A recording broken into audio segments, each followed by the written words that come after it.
All right, I'm sitting here with Conrad Everts. Conrad, who are you? What do you do? Well, primarily I'm a television producer. I'm currently producing a TV show called This Is Africa. For the last 15, 20 years, I've produced TV shows in about 39 countries now. And currently working on an episode that was filmed in Zimbabwe, and it's hilarious and fun and funny. And I'm very pleased with the work that they're doing over there. How long have you been in that industry? Well, I graduated University of Montana, School of Journalism with a broadcast emphasis in 97. I haven't spent all that time in broadcasting, but the majority of it. What made you get into that field? I was going to go into print journalism. Growing up, I felt very strongly that, a well-informed electorate is key to a functioning republic such as ours, and so I thought by getting into the news, I would contribute as the fourth estate of our democracy. And it didn't take long to learn that it was not it was a lot of car wrecks and fires and stuff like that. And I probably, if I would have stuck with it, I would have moved into a position where I would have been reporting on things that I would have found interesting, but I had some opportunities come my way to focus on natural history projects instead, and so I redirected my career toward natural history projects. I'm very pleased I did in retrospect. It was funny, I was working at CBS in San Francisco right out of college as a production assistant, and one of the producers asked me what I wanted to do long term, and I told him that I wanted to make hunting and fishing shows. And he needed, being in San Francisco, he needed a little clarification on that. So I told him, and he looked at me and he said, I get it, but whatever you do, don't tell anybody in this newsroom what you just told me, because you go absolutely nowhere. So about 10 years later, I was walking through a sugarcane field in the Galapagos Islands, and I had some time to myself and really enjoying it. It was just enjoying the birds and nature and everything. And that conversation popped into my head, and I realized that I was currently in the middle of nowhere, and that producer was right, and I couldn't be happier. And I've just followed that path. Don't get me wrong, it's been incredibly challenging. When we're in the field, we work ridiculously long days, and you have to stay in shape to be able to get up and down the mountains, and it's one dangerous situation after another, but it's what I think I was born to do. So do you work for yourself? Yeah, I own 3 companies. One's called Liberty Productions. That's the one that I do the TV shows with. And then I own another company called Craig Boddington Endorsed Outfitters, and we help big game outfitters around the world transition into the online marketplace. Historically, hunts have been booked through booking agents and at big conventions, big sportsman's expos, but obviously this market, like everything else, is moving online. And because a hunt is such an intimate and expensive purchase, they've got to have credibility, so we give them the credibility. And then outside the window of the office here, we're working on Mountain Bike City, which is a campground specifically for mountain bikers that are riding the Great Divide Trail from Canada down to Mexico. That one, frankly, we have no intention of making any money off of it. It's just a fun way to participate in something that's really extraordinary, present Helena as a bicycle community, and meet interesting people from all over the world. What does owning your own businesses do for you? It gives me freedom. I grew up in the poorest neighborhood in Washington State, according to the 1980 census, and I began working really young, doing all of the normal stuff that poor kids do, shoveling sidewalks, delivering newspapers, mowing lawns. And at 13, I ended up getting a special permit, because my family was poor, to work in a factory, even though I wasn't old enough according to state child labor laws. And spending those years inside of a factory environment, it made me really committed to not having a boss and not working set hours in a set place day after day. And one of the biggest blessings I ever had was growing up as poor as I did, because poverty doesn't scare me. So I was able to take some big risks in my career.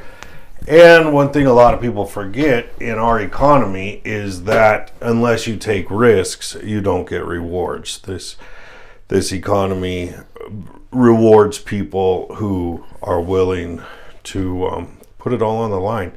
And I've had the opportunity to do that many times over my career. And I've chosen to do it. And I'm very pleased with where I am today. I mean, I was snowboarding this morning because it was a great powder day, and then this afternoon I worked on a couple of TV shows, and that's that. I love being my own boss. You got to be a hustler. You got to, stay on the move, but as long as you're willing to do that, it's a lot more fun for me. I mean, some people prefer security. I don't.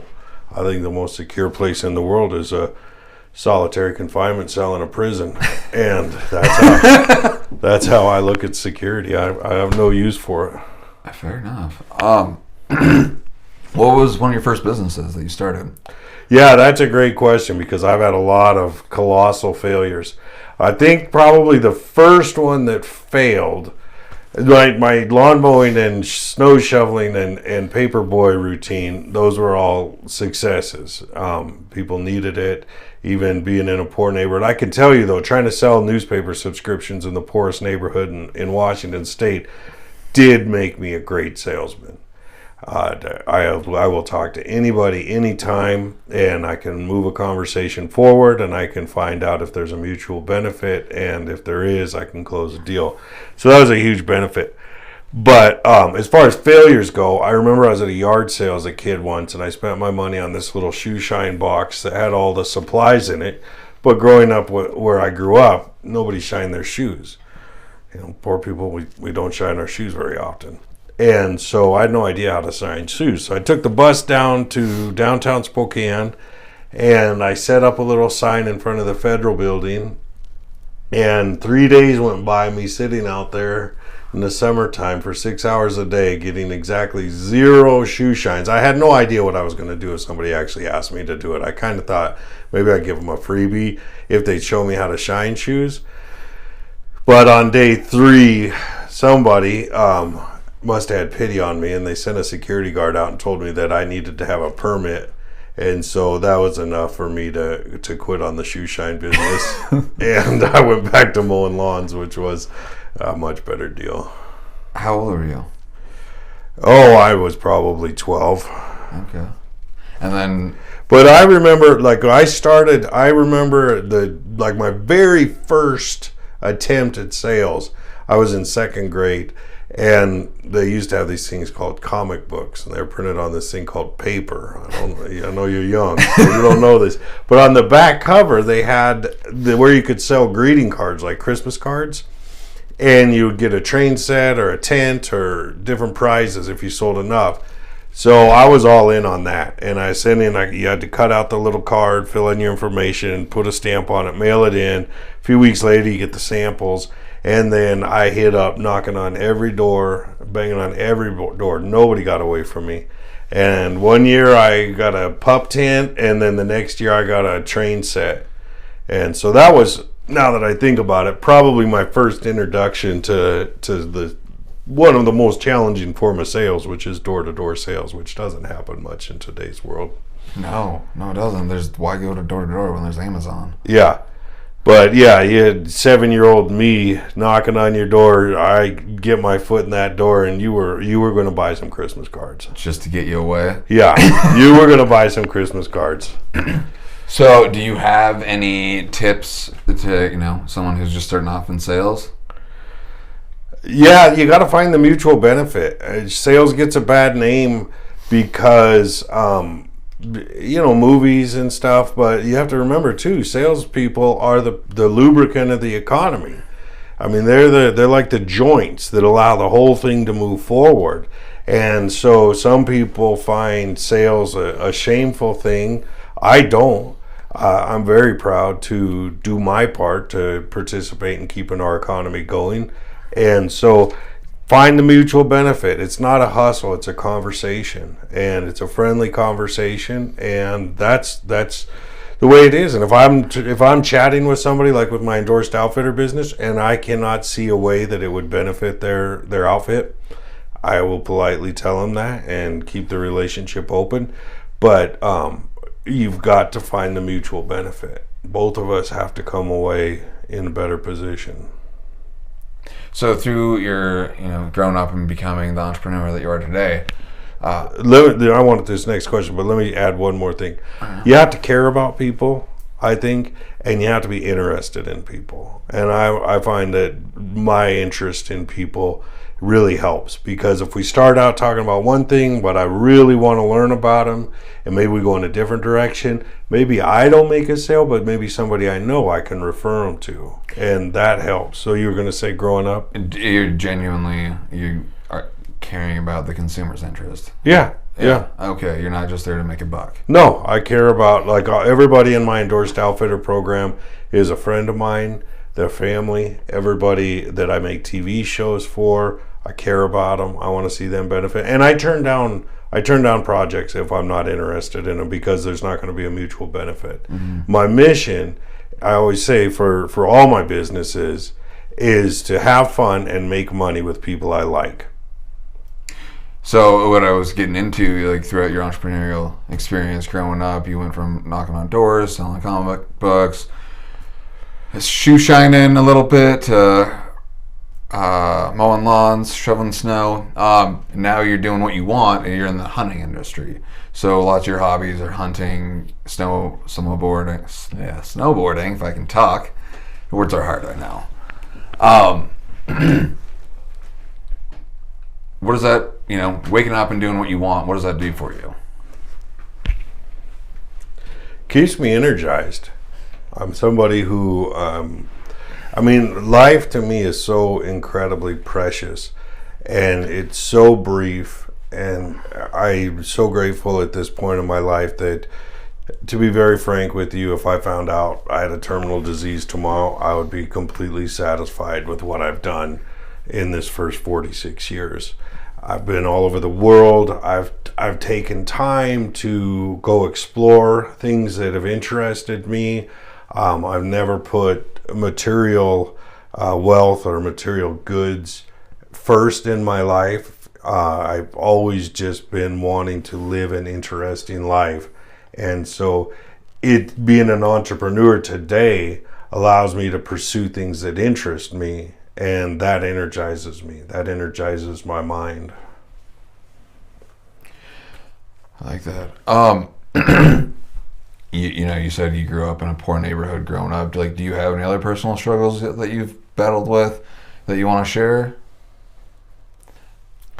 The idea of growing up in multi-generational poverty is actually incredibly significant, because there's so much over the years. For the last 15 years, I've been on rich people's vacations. And whether it's when I worked with the Lindblad Expeditions, which is a partner in National Geographic Society, or on these hunts, some of these hunts, they sell for $80,000. So I've been on rich people's vacation. Socializing from where I come from to where I am now was probably the biggest challenge of my entire career. To go from how I interact with people when I go home for Christmas, or am in the neighborhood I grew up in, just goofing off, and then in a beautiful chalet on the side of a Spanish mountainside with one of the top textile producers in Spain, for example, learning how to interact and learning how to socialize with these people has been incredibly challenging. I've always admired, since the day I met you, I've always admired you and your lifestyle. You do what you want, you say what you want, and obviously it's going well for you. And you've been a big mentor for me in life and my spiritual aspect. And I've looked up to you since the day that I met you. It's been, you're a huge inspiration in my life, and what I try and succeed this podcast is a lot from your inspiration. That means a lot to me. Thank you. Yeah, thank you. I just watching you do what you want, going to 35 countries, going where you're always all over the place, and you're happy. And I like it. I want it, Well, I know one of the things you wanted to cover, and this is something. I call it the one-person revolution. Yes. Yeah. When I was young, I was very active. The one thing that penetrates every aspect of my life since I was born is a deep concern for the earth and ecology and conservation. I am fascinated, passionately in love with nature, and so I was very active when I was your age and younger in working on different projects for conservation. But having come from such a poor background, I realized that for me it was a different journey than a lot of the people I was surrounded by. And I'm not judging, I'm not criticizing, but they had trust funds, they had fallback plans, they had family money. And this, in retrospect, appeared to me almost like kind of the penance they would pay for the privilege and prosperity they were born into. But that wasn't my experience. I felt no need to pay penance to our society because I'd grown up on very little. And with, aside from the color of my skin, almost no privilege, and being blessed to be born in the United States, which is something I'm very grateful for. So I took a step back from all of this and I said, all right, so what do I want here? I want a healthy planet, and I want freedom, and I want an interesting life. And so I started to kind of study different social, ecological movements, the different movements, and we're seeing so much of it now. And I kept looking at how they collapsed one after the other, after the other, after the other. And I started to think about, okay, so how can I do this in a way that's not going to collapse because of egos? And what I realized is it's super simple. And it's a lot of the stuff. I was talking to my sister the other day, and I'm kind of calling it neo-hillbillyism now. And what I mean by that is it's about, and it's so funny because if you read the research, I was just reading 2 articles in Money Magazine that totally affirmed my one-person revolution this morning. One of the things that they talk about is what I'm really committed to, not caring what other people think. So the amount of money that I move through this office, it's tax time, so I was looking at it the other day, is ridiculous. It is a ridiculous amount of money moving through here from all over the world. And I drive a 1978 Subaru Brat because I don't have any payments. I don't have to pay full coverage insurance. So what does that do? That frees up a ton of my time so I can go play. My compound here is pretty much self-supporting because I've got the rental houses on it and stuff. It's not pretty. A lot of people that come down here, obviously with the park right there, it's great, but you have to kind of have an imagination to appreciate it. But my overhead on my mortgage every month is just about zero. What does that do? Frees up more time. So freeing myself of concern about what people that I probably wouldn't like anyhow think about me is amazingly liberating. So that's the first thing. Second thing, I buy almost everything I get secondhand. Now that does 2 things. 1, it saves me a massive amount of money, but 2, it's less wear and tear on the earth, right? 3, I always think about it like this. If you earn first world but live third world, you're a king or queen. And I've luckily spent time, all over Africa, all over South and Central America, so I know what it looks like to live in the developing world, and it makes me pretty handy. But it also makes me think like a third worlder, but I'm bringing in first world money, so that means that I've got an abundance of money because I'm not spending it all on how things are supposed to be done in America, which a lot of times is a complete waste of time. Probably the most controversial aspect of the one-person revolution is choosing not to have any biological kids. That's less wear and tear on the earth. Your average first world kid consumes 20 times what a kid in Zimbabwe consumes. So if me as an American has 1 kid, I just had 20 kids. If I have 2 kids, I had 40 kids, on and on. And that's way too much wear and tear on the planet in its current state. Now, ethically, I also feel that, with climate change and a lot of other things that are occurring, we just reached 7.4 billion people. We're going to hit 12 billion in no time. It's not really ethical to have kids at this point. If you want kids, adopt one and nurture it and solve another problem. So that kind of encompasses the whole one person revolution and the freedom that comes with that. There's some other things, like obviously I like to go hunt my own food. I like to can my own food. I like to, do a lot of the old kind of stuff that my great grandma who lived through the Depression taught me. Is there, a couple in an argument or a conversation that you could do to change someone's view on one person? No, and what's funny about that is when you invited me to do this, which is an honor and I appreciate that, I thought about it, and the reality is almost like meditation. The people that are interested in it are already doing it. It's an intuition. It's an intuitive thing. Like people that they care about having a relationship with their higher power, their God, whatever, and or meditating, being spiritually fit. It's almost like there's no reason to even write books about it or talk about it because they're already doing it. And so I think that maybe there's one person that'll listen to this and go, you know what? I'm done running in the hamster wheel. I'm done wasting my days. I mean, that's what this all comes down to is 2 things. Our days are precious and nature is precious. And by living a lifestyle, and it's not even hard, it's actually way easier because I've done the corporate routine, I've done the city routine, and this is actually 1,000 times easier. So maybe there is one person out there going, you know what, I'm over it. And if they embrace some version of this, hey, great, it's freedom. And you also, what is success? Like that's what you want to talk about on this podcast.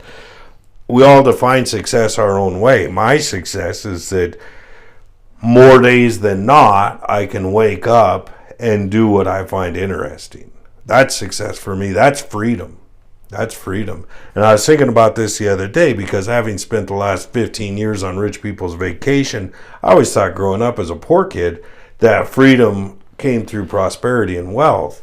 And I'm finding that the most prosperous people that I spend time with are actually bogged down with obligations, which is kind of the opposite of, and I'm not saying be irresponsible, but that's kind of the opposite of freedom, is when your days are being dictated to you by others. And what occurred to me this last couple of weeks is that it's about being invisible and just flying so low below the radar. People aren't trying to take pot shots at you in business. You just keep everything as low as possible. Probably this podcast is, hopefully nobody will listen to it, so nobody hears all this. But really, like I look at my ancestors who really were hillbillies. I mean, they really were on both sides. And I don't mean that in an insulting way. I mean it in the most affectionate way. I admire them. I admire their grit, the way that my great-grandma had canned goods and, right up till she died, that was one of the things she left behind, how they could fix their own stuff, how they could kill their own food, how they could do their own gardens. I admire all that. So that's what I mean is like, especially being in TV and stuff, I'm always surrounded by people who are flying pretty high, who need a lot of attention, a lot of affirmation, particularly from strangers. And what I've learned is to go down low. And, in my business in marketing and television, the way I look at it is like all of the people, God love them, with the big egos that want all the attention, they're like the turbines, and they're spinning, burning up all this energy. And I'm the wire. I'm the wire that directs that energy to where it needs to go, like a power grid. And I just pull off, typically 15% of that energy that is being transferred from the person that needs the attention to the person who needs to sell something, using that name. And I love it. I don't have to move all that much. You're behind the scenes. Behind the scenes, stay low. I like that. Do you have any morning habits that you do for like keys to success? Absolutely. I wake up naturally at 5. I have no idea why, but I don't do anything for an hour. I just drink coffee, maybe read the news, read a book, and I ease into my day really slow, unless it's hunting season. And then I kind of get organized, and then I sit down. I have a rocking chair that my mom had before I was even born, and I sit in that chair and I breathe and I focus on my breath, and then I say my prayers, and I say very simple prayers. I ask, obviously I say prayer of gratitude, prayer of praise, and then I just ask to be in harmony with my destiny. That's all I ask for every day. And my only goal at this point in life is just to move closer to God. Every day, just move closer to God. And I know where to find God, and for me, God is in nature. So my life has become incredibly simple. I live right next to the lake. I got all the trails. All I have to do is go outside and take a breath of the clean air that we have here, and I'm closer to God. I have no other goals. Your backyard is pretty sweet. It's pretty amazing. Yeah. And everything I have, though, that's my secret. That's my real secret weapon, is I trust God. And so I don't have to worry, because I believe that God thinks I'm funny. I really do. I feel like God's like, this guy is funny. He's appreciative. It's just like a kid, Who are you going to give the most presents to? The one that's grateful, or the one that's a pain in the neck? So you see this compound. I live right next to a beautiful park. I live exactly where I want. I got lots of room to build new things when I want to. Mm-hmm. And I got this thing for a song. It was a gift from God. It's pretty sweet. You've got the whole setup. I love coming down here for the bonfires. Every single project I'm working on came to me out of thin blue air. And what I mean by that is it came to me from God. Like the TV show, I didn't go after it. Somebody came and asked me to do it. The endorsed outfitter thing, same thing. The campground, it just comes. The things that you have try to do what you want to do, have they crash and burn in business? So most of them have, and I think a lot of that was just me getting my version of a MBA. Okay. Years ago, I was in Kenya, and I had this idea to bring batik shirts. At the time, I was living over by Seattle. Bring batik shirts over to the U.S., and I was trying to help a guy out over there, help him start a business. He used to work in a bank that was owned by the Dutch, and the Dutch sold the bank to the Kenyans, and the bank went belly up, and then his family was not prospering. So I was trying to help him and help me at the same time.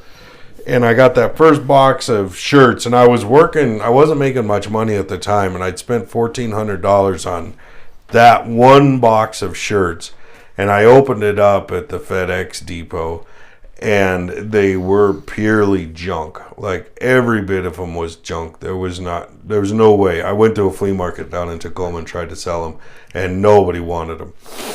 So, that to me seems like something you would think that the gods would be behind, like helping this guy over in Africa that needed money and had a family to support and everything. But for one reason or another, that one just flopped. But I learned a lot from it,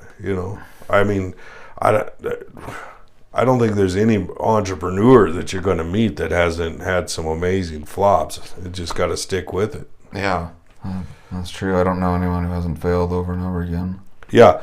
Then my only thing is I don't like to borrow money for my businesses. That's part of my philosophy. So I try to build these things up using cash, because I just think it's a little too easy when it feels like other people's money to be a bit cavalier in how it gets spent. And I also think that building these businesses up incrementally, cash, just for me, spiritually and emotionally, feels a lot better. Well, I should have took your advice 2 years ago, and I'm still paying on that loan. Yeah. So, yeah, there's a lesson for itself. Yeah, there's a reason the Bible talks about, not borrowing and lending. Yeah, hey, but one day I'll pay off that loan, just slowly but surely. And you'll learn. Yeah. You'll learn. Yeah. Well, do you have any last words to say? The only thing I would say is, there's one fact I think everybody needs to know in America. The research has shown that when you exceed $75,000 a year, the correlation between happiness and income begins to diminish. So there is an upward correlation between prosperity and happiness, but the cutoff line is $75,000 a year. So take that into consideration if you're out there chasing. Also, the working class, of which I'm a member, has the value of the dollar for us has really diminished since 1970. It's true. I mean, you're a young guy. You see it out there. Yeah. It is hard to make it in this economy. So you got to be smart. And every time I see a $50,000 truck running this way and that in Lewis and Clark County, what occurs to me is that is the same amount that you would need for seed capital in an entrepreneurial venture that you would own yourself, whether it's an ice cream shop or a window washing business or a snowplow, whatever it is. I think every person should have a side business that they do, even if it's only 4 hours a week. And it does two things. It helps them understand the market in case they ever want to get out of their position. They can, lay all the groundwork to blow that business up in a good way. And it also gives you a little extra scratch, and that's freedom. And so my advice is, stop at $75,000 a year. And if you're thinking about buying a $50,000 vehicle, consider instead investing in yourself. Well, investing in yourself always pays off. All right. Well, thank you, Conrad. I appreciate you coming in. You bet.